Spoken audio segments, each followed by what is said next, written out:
Hello, my name is Matthias and welcome to the FPL Scope and my team selection video for Game Week 36. But as always, in my team selection videos on Fridays, I need to go through what happened in the past game week, and this past game week has just ended as I'm recording this. I'm recording this on Thursday night after the Chelsea Spurs game, which ended 2-0 for Chelsea. I got a lot of points from my Chelsea boys, got an assist from Palmer, a goal from Jackson, and a clean sheet from Petrovic. And that helped me get a pretty good score of 89 points in Game Week 35 after wildcarding this game week. So in general, I had a pretty template wildcard, I guess, but there's one major difference, and that's the fact that I went for Kevin De Bruyne rather than Bruno Fernandes. And I was actually pretty scared for that for this particular game week, because I thought the game for Bruno Fernandes at home to Burnley would be a really nice fixture for him, and I was really scared of him scoring a lot of points in that game. And I did feel good about De Bruyne, but I did think that Bruno Fernandes would outscore De Bruyne, but that was not the case. Bruno Fernandes got 4 points and De Bruyne got 11. Bruno Fernandes should have had a lot more points probably, because he did do a lot of chances created, 9 chances created in total from Bruno Fernandes. While De Bruyne was pretty involved, he had a couple of good chances apart from the 2 assists that he had as well, so he could have had even more points as well. But I think the major difference there was the fact that De Bruyne plays for City, Bruno Fernandes plays for Man United, and there's just a level of quality of the other players that helps De Bruyne get the points, despite having less in terms of the underlying numbers. But I felt pretty good about De Bruyne, especially for the double game week coming up. I think this game was like the main game where I was going to have to survive Fernandes and his potential, or his whole potential. He does have some decent matches going forward. Crystal Palace away is not the best match, I guess, and he's also a doubt for that game. So I'm pretty happy to have De Bruyne against Wolves instead. And then the double game week, I feel like the Man City players have an advantage over Bruno Fernandes there as well. So all in all, really happy about that decision. The other pretty big decision I had was what to do with my third defender. And that's where I got something wrong, I guess, because I went for Ait-Nouri in the end rather than going with a defender that I could just bench this game week and then have Branthwaite starting, because that was part of my plans potentially. Last Friday, I think I did mention that I was going to start Branthwaite, and I had a decent chance of him getting a clean sheet against Brentford, and that was helped by the fact that Everton basically needed to win that game, and Brentford didn't really have much to play for because they had already secured their place before that game was being played. So yeah, one big positive from this game was De Bruyne over Fernandes. One slight flaw was doing Ait-Nouri rather than having someone else in defense. I don't even know who I would pick in that instance. Maybe it would be someone like Dalot from Man United, who I would have played probably over Brentford. So I don't know. But in the end, 89 points. Super happy with that. Green arrow for me as well. Up to 11.8k, just about, around top 12k at this moment in time. 4 points behind the top 10k currently, which is looking pretty good considering I have my bench boost left for Game Week 37, and I'm pretty happy about my team all in all, in general, basically. I think there's just Ait-Nouri, who's a slight injured out now. Apart from that, I have a pretty clean slate of health when it comes to my team. I don't have Ederson, I don't have Van Hecke, I don't have Fabian Schär. I was able to avoid those players, which is obviously lucky because injuries can happen to anyone basically. But yeah, just really, really happy with my team in general. Ended up with Palmer captain. 8 points from 2 matches was pretty low down, like in terms of my expectations from this game week, with Palmer being in such good form. But he kind of struggled a bit more in these 2 games, but still managed to get that assist in the end from the free kick that hit the bar and went back to Nicholas Jackson, who scored. That was really nice for me as well. Nicholas Jackson was one of my more differential players, who I wasn't completely sold on either. I was pretty close to going with João Pedro instead, and then having potentially another different midfielder or a defender. But in the end, I figured Jackson will have more chances to score because he has the double game week, obviously. And Gusto didn't really look likely to get back for Game Week 37 either, so I didn't really have any other Chelsea players I wanted to bring in. Maybe I could have brought in MOTW, who had a pretty good score for this game week, but that would have been a really rogue shout, and I really like all my midfielders at this point anyway. So all in all, really happy with my wildcard. Obviously, Foden didn't play. He was ill, but that doesn't really matter. He's going to be really good for the future. It means he's just even more rested for the remainder of the season, basically. So he's going to play pretty much every game. De Bruyne, really happy with him. Haaland back and scoring as well. That's also really nice for me, especially seeing as I needed him off the bench for Foden. So yeah, all in all, really good game week. Spurs guys, not too impressed by either of them, to be honest. Son scored a penalty against Arsenal.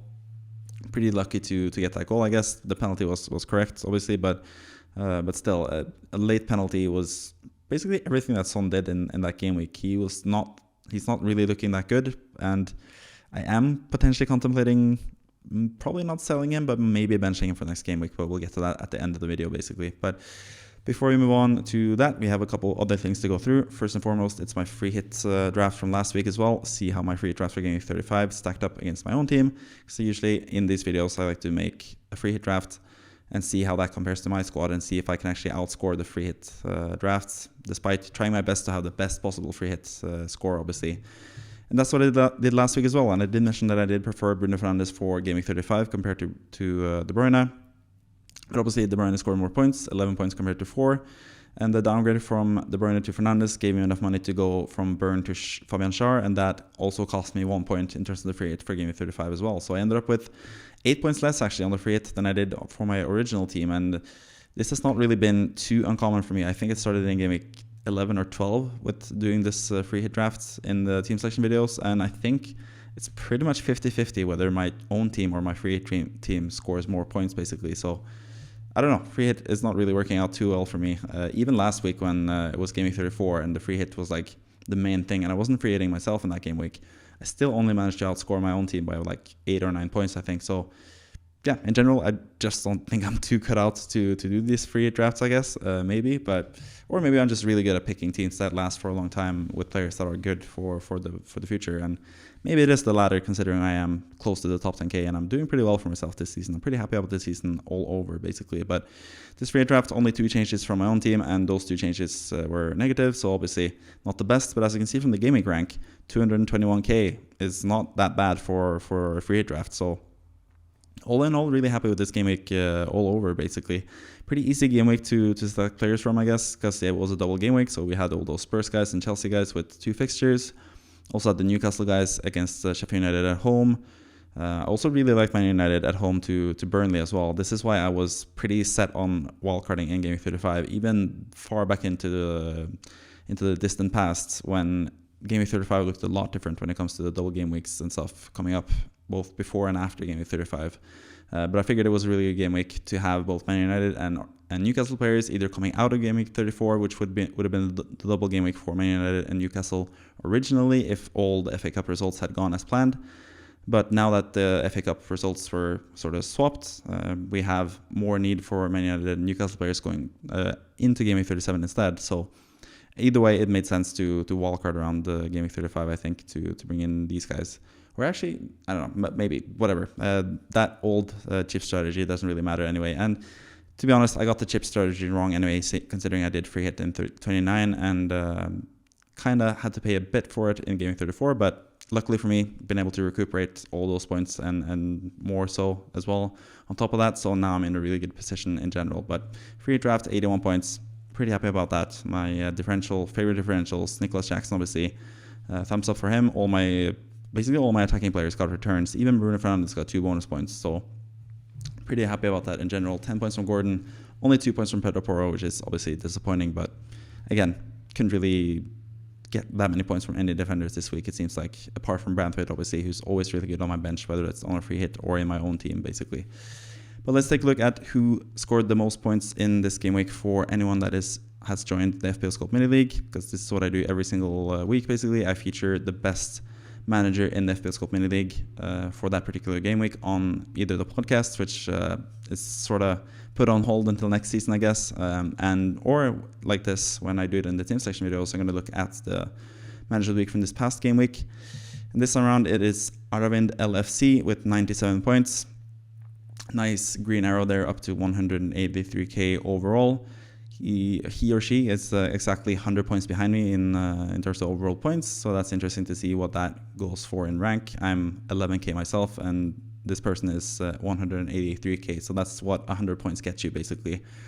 But the wildcard here features De Bruyne and Guardiola, the 2 main scorers from the Man City game. It does not feature Foden or Haaland, which I think is going to be a bit of an issue or something that needs to be fixed for the next few game weeks. This draft still has Salah as well, who's sort of out of favor now at Liverpool, not even in good form. Seems like it might be a time to move on from Salah. Højlund as well on the bench, not too impressed by him either, so there are some changes you could do to this team. Trent Alexander-Arnold, I think, is actually a decent shout for the end of the season, considering he's playing and Liverpool have decent matches despite not having a double game week. And yeah, I don't think he's too much of a problem. But Guardiola, obviously, huge for this game week. 15 points as a defender, scored the header from the corner. which was put in by Kevin De Bruyne. So 2 assists from De Bruyne. Guardiola got the goal and then the clean sheet points and the 3 bonus points as well. 15 points for him. Son captain, who was actually the better captaincy choice over Palmer in the end with 9 points compared to 8 points for Palmer. Not the best captaincy choice, obviously, because Isak would have been better with the 13 points, but that's or Guardiola even with his 15 points. But that's easy to say now in the future after the game week has actually happened, basically. But yeah, in the goal, Petrovic with 11 points, 1 point each from Van de Ven and Trent Alexander-Arnold. Not the best there. But Guardiola with the 15 points is huge. Son with 18 points. Salah with 1 point. It's kind of disappointing. Could have just been hold on for another 4 points, which would have given this manager the 101 points total, which would have gotten you over the 100-point mark, which would have been nice. But either way, can't really complain too much about this team for this game week in particular. Gordon 10 points, De Bruyne 11 points, Palmer with 8 points without the captaincy, Isak with 13 points. He's just absolutely amazing currently. And Nico Jackson with 8 points, basically. On the bench also with Gabriel for the future game weeks. Dubravka, who I think is going to lose his place potentially. Pope is right around the corner. He's back in full training, so I wouldn't be too happy about Dubravka either for the future. You can see this manager has bench boost left, obviously, which would be the best possible use for that would be game week 37. So let's take a look at what this manager can do for this next game week to set up not only for game week 36, but also for game week 37, which is going to be the big bench boost game week basically for most people, or a lot of people at least, but not everyone. Some people have used their bench boost already. Some people are using triple captain instead. There are a lot of different ways to attack that game week, but bench boost is, for a lot of us, the plan for game week 37. So let's see, and this manager as well. So let's see what you can do to have a nice game week in game week 37, but also set up nicely for game week 36. So this is basically the current team for game week 36. I think Dubravka will still be the goalkeeper for this game, so Burnley away seems like a good fixture for him. But even if he's dropped, if Pope is back and is playing as the starter against his former team Burnley, you still will get Petrovic off the bench, so that doesn't really matter too much. It's going to be interesting to see how many people will have Petrovic this next game week, because he got 11 points this game week, and a lot of people will have to rely on him now that Ederson is injured. But that's not going to be a problem for this manager with Guardiola in defense instead. So Guardiola against Wolves seems like a good fixture. Trent Alexander-Arnold against Spurs at home now looks especially good after seeing Spurs against Chelsea and their lackluster performance there. Trent could get assists, he can get clean sheets, he can get goals potentially in that game. So I actually really like Trent for this game, and he's a really good starter, I think, for this game week. Then Gabriel against Bournemouth at home. I think Arsenal players are undervalued for all those people looking at double game weeks and stuff. I had my weekly wildcard draft suggestion earlier this week where I had 3 Arsenal players for the remainder of the season, basically. And I think that would probably be the best tactic. So Gabriel, I think, is a really good option. Son against Liverpool away, not looking too good. Son has not looked the best lately at all. Basically, Spurs have looked really lackluster, so not too happy about him having to start, I guess. There are a couple of benching options or benching issues, I guess, this week for most people. But also for this team, Salah against Spurs at home. It is a really good fixture. Spurs are really, really bad at the moment and conceding left, right, and center. So if Salah is starting this game, it's not necessarily something you need to fix, but at the same time, you have such great options to bring in, like Foden, for example, which is my first transfer suggestion here. Bring in Foden for Salah. He's just more safe, plays equally decent fixture, I guess. This game week has double game week for next game week as well. I just think Foden, especially with the price difference of like 5 million compared to those two guys comparatively, I think it just makes more sense to sell Salah and buy Foden, but I get it if Salah is starting this game week. I think it's going to be, it depends what Klopp says in the press conferences and stuff, and if Salah is on his way back or if he's going to be benched once again. But I would probably just save the headache and sell Salah for Foden at this point. But it could also be a nice differential thing to go for if you just want to play it your own way, play it a bit different. I think Salah will be ready to avenge his really poor whole last week. Basically, he has a lot of things to prove now for Liverpool fans and stuff. A lot of Liverpool fans are unhappy with him. I think too much so, because he's been so good for them. But yeah, I think he's a bit of an issue which might need to be sorted out. Then we have Anthony Gordon playing against Burnley away, and this is going to be sort of like the main takeaway from this video, I think. I think Gordon against Burnley away is actually a really good fixture. Yes, the away thing is a thing for Newcastle. They're not as good away from home as they are at home, not by a long shot anyway. But at the same time, they have a lot of easy away fixtures left in the season. And I looked at their away games this season as well and looked through the games. And looking at especially the weaker teams, like how they fared against the weaker teams. Obviously, they beat Sheffield United 8-0 away from home, so they could easily do some similar type of thing against Burnley. There's no some sort of voodoo against Newcastle performing away from home, but it's just for some reason they've been a lot better at home. But I think in these against these weaker teams, I think they can easily take advantage of it. I think just looking through the game weeks this season, they've met Luton at the worst possible time. They met Bournemouth at the worst possible time. So like these easier away fixtures they've had when those teams have been in good form. Like Luton had a really nice period there where Adebayo was really good. He's back now, by the way, as well, which is interesting, I think, for potentially Game Week 38.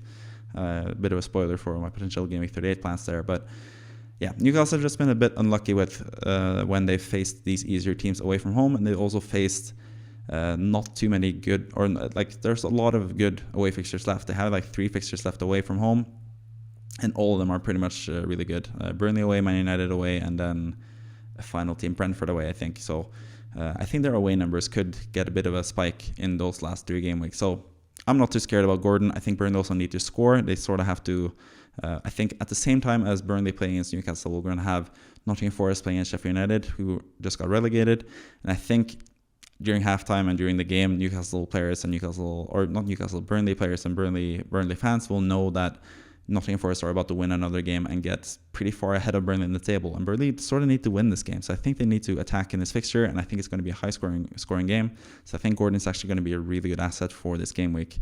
I know people are looking into, a lot of people are looking into potentially benching Gordon, but I think it's a pretty good and safe starter for me at least. Then we have De Bruyne, who's the only main attacking guy from City in this team, which is a problem. That's what I'm trying to solve with getting Foden or Haaland in the projected transfers. I'll talk about the other transfers soon as well. But I think I have the captaincy option, obviously, or captaincy armband on De Bruyne in this instance because there's no Foden, there's no Haaland in this team. And I think you could obviously go with Palmer as well, but Palmer looked not too good in these past 2 games. He has a good game against West Ham at home, so a decent game, but I think De Bruyne in his own right is going to be a really nice differential captain. There are some home and away numbers there as well, where De Bruyne has also sort of struggled at home more than away. But again, I think it's just down to the lack of a sample size, basically, and just a bit of randomness, because if you're going to do heads or tails with the coin, sometimes you're going to get heads 5 times in a row, even though it is supposed to be 50-50. It's just sometimes that stuff happens, and small sample sizes are just too big of an issue, I think, in FPL. I think too many managers are too worried about numbers that they don't really have to worry about. So I think De Bruyne at home is going to be really, really good. We know obviously what he did against Wolverhampton last season, scored 4 goals against Wolverhampton. So I think he's a really good option for this game week and potentially a nice sneaky differential captaincy pick as well. Palmer against West Ham at home, also obviously really good. Don't really have to talk too much about that. We know what Palmer can do. We know what West Ham can't do defensively. Can't really seem to keep clean sheets this season, especially lately. So Palmer's a really good captaincy option himself. Isak against Burnley away, I think that's, again, really good fixture for Isak. I think he's one of the better players to have for this game week as well, and he's just been in terrific form lately, so he's another captaincy option, actually. And then Nicholas Jackson against West Ham at home. West Ham at home seems like a decent fixture, and Nicholas Jackson scored in this past game. He actually looked a bit lethal in the last 2 games. Not lethal because he's missed a couple of big chances, obviously, but he's looked really at it and really close to scoring in both those games, and scored in the end against Spurs as well, so I think he's a decent option as well. The bench options, not too fussed or not too buzzed, I guess I should say, about these bench options. Petrovic is a nice backup in case Duraco doesn't play, like I mentioned, but Højlund looks kind of off it currently. Maybe he'll turn it around. He had a bit of a uptick in form earlier in the season before he got injured, so maybe he'll get that to happen again. But especially if Bruno Fernandes is out for this game, who is a slight doubt, then I think Højlund is sort of easily benchable in this instance, especially if you're selling Salah. Salah is still someone I would start if I had him, basically. But especially with the free transfer available, where you can sell either Salah or Son, for example, for someone like Foden, I'd probably sell Salah. I think you could easily just bench Højlund. Obviously, Van de Ven, you bench him against Liverpool at Anfield, and Ait-Nouri is also playing against Man City at Etihad, and he's also a slight injury doubt, so he's an easy benchable player as well. But the final transfer option, I think either you go the easy route with Salah to Foden, just makes a lot of sense to me. Going to save a lot of money that you can spend elsewhere. Potentially getting Haaland at some point, maybe even Game Week 37 for a hit somehow. But yeah, I think, well, obviously, if you bring in Foden, you can't bring in Haaland. So that's the conundrum, I guess, here. Do you bring in Foden, or do you want to really bring in Haaland? That's a bit of a debate, I guess.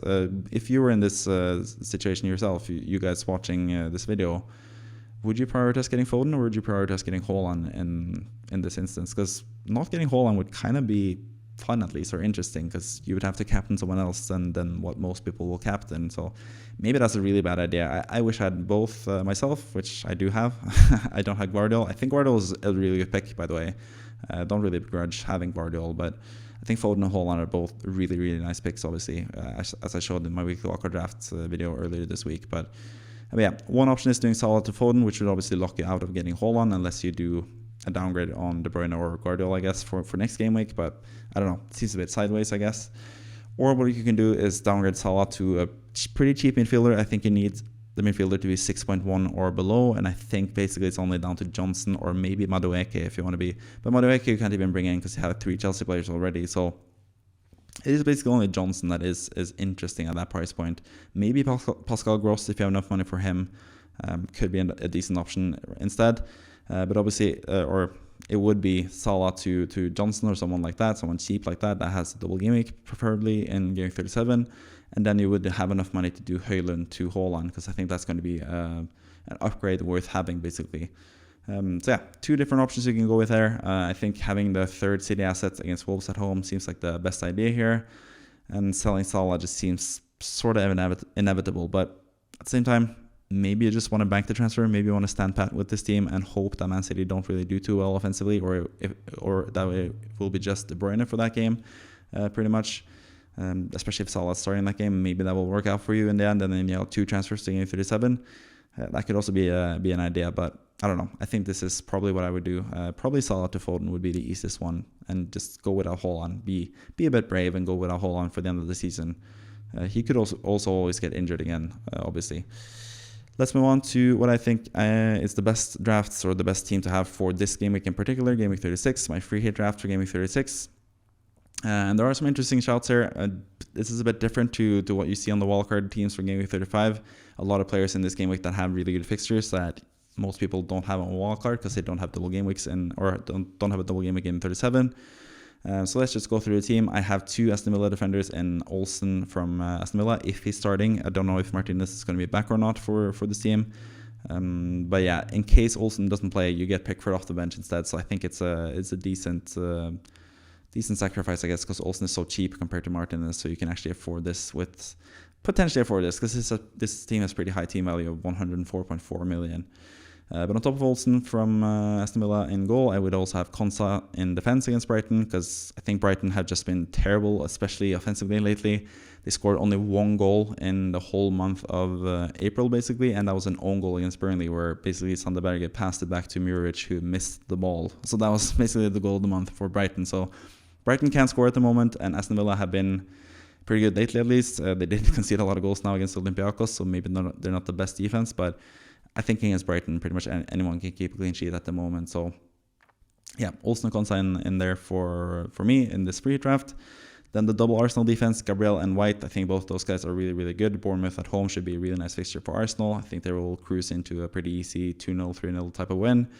And I think double Arsenal defense will be really nice for this game week if you have that already, basically.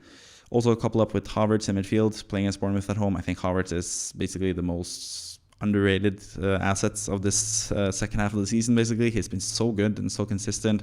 13 points last game week as well, away to Tottenham, the only game, not even in a double game week.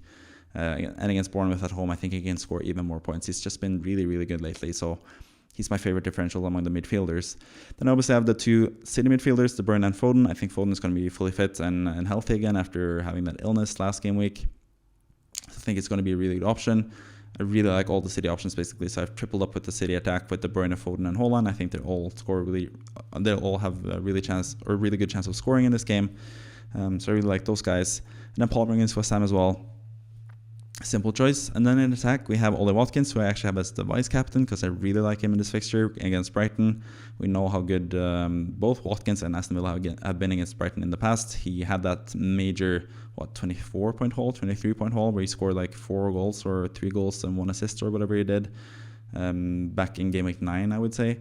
Watkins, he had that major game against Brighton, and yeah, that could happen again easily. So I think Watkins is a really nice option for this game week. And then obviously Isak against Burnley away as well. I mentioned that earlier. I think he's going to be really, really good in that game. I think it's going to be a high-scoring game. And Isak will have a lot of chances as well. So he's a really good player. On the bench, Pickford to come in for Olsen if need be. Richarlison, who I picked sort of before this Spurs-Chelsea game, he was subbed off after about 60 minutes, so maybe I will go with someone slightly different considering they're playing at Anfield as well, but I think that's a pretty easy fixture at the moment as well, because Liverpool are sort of out of sorts and struggling themselves, but seeing how bad Spurs are, I might want to go with someone else than Richarlison at this point, but yeah, I'm recording this right after the Spurs game, so I didn't really have too much time to adjust the team. So maybe you can find someone else, but he's on the bench anyway, so it doesn't really matter too much who you pick as your fifth midfield option, basically. Then Branthwaite on the bench as always, because he's always going to score a lot of points when he's on my bench, and I'm starting him myself this game week, so hopefully I have a bit of a counter jinx sort of thing there going there. And then finally I have just Anthony Robinson, who I like to highlight when I don't really have any other defenders that I want to bring up. So I think Anthony Robinson is really underrated and has been really good for Fulham this season. And Fulham are just that type of team that can get random good scores, random good results in a game week. So yeah, why not just have some fun with Anthony Robinson, who's a fun player to watch as well. So that's basically my free draft for Game 36. I have 7 out of these 15 players myself currently. Yeah, really like Watkins, really like Havertz, really like Ben White. Those are my 3 favorite differentials in this free draft for Game 36. But I don't really think that many people have free left, but I still want to do this just as a fun exercise to see how it does compared to my own team, basically. And speaking about my own team, this is going to be my plans for Game Week 36 myself. And my plans are pretty simple. Just stand pat, have the team that I have already. I have pretty much decided on the team mostly. The one thing that I'm going to have to decide between is who I'm going to start as my final attacker, basically. And it's down to 3 people, or 2 people maybe at this point of time. Because I think I'm just pretty sold on Gordon. I think a lot of people would think about benching Gordon, but I think I'm just pretty convinced that I've said I think so many times now, but I'm pretty convinced that Gordon is going to be really good in that fixture. So most likely I'll start him. It's basically down to Son or Nico Jackson for who I'm going to have as a starter now. I think just like in terms of playing with my heart, seeing as I am a West Ham fan, it would feel nicer to just bench Nicholas Jackson on top of Petrovic and not Captain Palmer, which would mean that I probably wouldn't have any Chelsea assets starting that would be of benefit to me in FPL, because I think Palmer would be ahead, or he'd be higher than 100% in terms of expected ownership. So that would be kind of nice, I guess, but at the same time, I know how badly punished I've been from going backing my West Ham boys in the past. The last example of that is Game Week 34 when they played against Crystal Palace, and I was hoping to have a lot of the Crystal Palace players blank, but that didn't happen. So maybe that's going to count me or get me more closer to starting Jackson over Son potentially. I think that's what I'm choosing between in my team, basically. But yeah, other than that, the team picks itself. Raya, Gabriel, double Arsenal defense. Really happy about that. Burnley against Burnley away. Not too happy about that. Like I said, I think it will be a pretty high-scoring game, but at the same time, Dan Burn can score a set piece. We know that as well. Branthwaite against Luton, I think that's a decent game, but I think with Adebayo back, that's going to be a bit more difficult. And with Everton also now securing their place in the Premier League already, maybe they'll ease off a little bit and be at the beach already, as they say. So I'm not too confident about that, but I still also have a lot of faith in Branthwaite as one of my best players this season in FPL, pretty much. And then the midfield, pretty standard. De Bruyne, Foden, Haaland, like I mentioned with the free draft. I had them in my own team as well. Really happy about that. Palmer against West Ham at home. Gordon against Burnley. Isak against Burnley. Really happy about that. And then either Son or Jackson as my starter. On my bench, I have Pedro Porro against Liverpool away and Aït-Nouri against Man City away. Aït-Nouri is also slightly injured, and he's most likely going to be my transfer for Game Week 37. But standing pat in Game Week 36 will leave me with a lot of options for Game Week 37. I will have 2 free transfers. I can use both. I could just use one and have 2 free transfers for Game Week 38, which would be really nice as well. So a lot of different options there. And I think Aït-Nouri is like the only player that I'm slightly dubious of when it comes to Game Week 37, because he only has a single game week against Crystal Palace, who have looked really good lately. So I think that's probably going to be my only transfer for Game Week 37 as well. I'm probably leaning now towards just doing Aït-Nouri to Romero and then just having 2 free transfers to basically take in the team news for Game Week 38, because we're going to get team news for all the remaining teams basically, and get the 2 transfers that will maximize my points potential for Game Week 38 in the end of the season basically. So yeah, I think I'm in a pretty good position. 4 points behind the top 10k, bench boost in hand. and a pretty flexible team with not too many injuries, which is really nice to see compared to everyone else that are struggling with a lot of injuries. And I also have De Bruyne, who I'm really, really happy with. Having De Bruyne as a major differential when Man City are chasing the title, and especially if Man City draw in one of these games, then they would have to get a better goal difference than Arsenal to catch them in the Premier League. And that would be really, really nice in terms of the points potential I can get from 3 City attacking players, basically. So, yeah, really happy with my team, really happy with my season in general, and I hope that I can end it on a high and get into the top 10k finally, which is always my goal in FPL, pretty much. So, if you enjoyed this video, please leave it a like and all that stuff. Subscribe if you haven't already, and all that. I'm going to go to sleep pretty soon, so I'm going to end the video right there. Thank you for watching, as always, and I'll see you next week for several other videos. So, looking forward to that. Looking forward to sort of end the season on a high, hopefully. And yeah, just prepare for next season, which is going to be really fun, I think. So, thank you for watching. See you next time. Bye-bye.